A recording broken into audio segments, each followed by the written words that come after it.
Assalamualaikum geng, hari yang keempat. Alhamdulillah. Macam biasa 5 kilo, 5.2 lebih kurang. Jadi kita jumpa esok guys hari yang ke-5.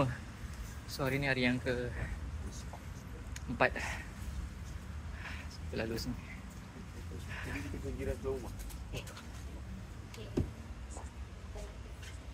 Sarapan aiskrim lah. Oh tu dia. Kaya lah kedai ni. Hari-hari dia je. Wah, tengok geng, sarapan pagi aiskrim. Ambil. Cepat uncle belanja. Cepat. Cepat lah. Cepat.